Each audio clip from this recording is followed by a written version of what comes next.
ഈ എങ്ങനെയാണ് ജീവിതത്തിനിടയിൽ ഈ ടൈമൊക്കെ കീപ്പ് ചെയ്യുന്നത്, ഈ എനർജി എങ്ങനെ കീപ്പ് ചെയ്യുന്നത്? പ്രേക്ഷകർക്ക് സംശയം ഉണ്ടാവും. ചില ആളുകൾ എൻ്റെ അടുത്ത് ചോദിച്ചത് ഇതൊക്കെ അടിച്ചിട്ടായിരിക്കുമോ വേടൻ ഈ എനർജി കീപ്പ് ചെയ്യുന്നത് എന്നാണ്. ആ രഹസ്യം ഒന്ന് വെളിപ്പെടുത്തുക. ഇത് ഇതൊന്നും അടിച്ചിട്ടല്ലല്ലോ. അടിച്ചു കഴിഞ്ഞാൽ എനർജിയിൽ ഇരിക്കാൻ പറ്റില്ല. അപ്പോൾ എനർജി കീപ്പ് ചെയ്യണത് നമുക്ക് നല്ല സുഹൃത്തുക്കൾ വേണം. ഒന്നാമത്തെ കാര്യം നമുക്ക് പേടി ഉണ്ടാവുന്ന സുഹൃത്തുക്കൾ വേണം. ഇന്നത് ചെയ്യുമ്പോൾ അവൻ്റെ നിന്ന് രണ്ടടി കിട്ടുന്നെങ്കിലും നമുക്ക് ബോധം ഉണ്ടാവണം. നല്ല സുഹൃത്തുക്കൾ ഉണ്ടാവണം എന്നാണ് ഞാൻ വിചാരിക്കുന്നത്. നല്ല സുഹൃത്തുക്കൾ ഉള്ളപ്പോൾ പിന്നെ നമുക്ക് ഒരു എന്താണ് പറയുക, ഒരു ഉന്നം വെച്ചിരിക്കണം. നമുക്ക് ഇന്ന വർഷത്തിൽ ഇന്നത് എത്തിക്കണം എന്ന് പറയുമ്പോൾ നമ്മൾ മടി പിടിച്ചിരിക്കാൻ പറ്റില്ല നമ്മളെ കൊണ്ട്.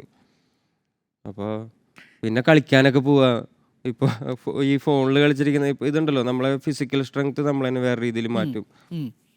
പിള്ളേരുടെ കൂടെ മെയിനായിട്ട് പണ്ട് അന്ന് കുട്ടിക്കാലത്ത് കളിച്ചിരുന്ന കളികൾ ഇപ്പോഴും കളിക്കാൻ പറ്റുന്നില്ലല്ലോ. പലതും ഇപ്പോൾ പുറത്തിറങ്ങി കളിക്കാൻ പറ്റാത്തൊരു സാഹചര്യം കൂടിയുണ്ട്. ഞാൻ എന്നാലും പിള്ളേരുടെ കൂടെ ഞാൻ ചെറുതായിട്ട് വർക്കൗട്ടൊക്കെ ചെയ്യും. ആ എന്നാൽ വെയിറ്റ് ലിഫ്റ്റിംഗ് പരിപാടിയൊന്നുമില്ല, ബോക്സ് ചെയ്യും ഞാൻ ചെറുതായിട്ട്. ആണ് ശരി. അപ്പം അത് പിള്ളേരുടെ കൂടെ പ്രാക്ടീസ് ചെയ്യും.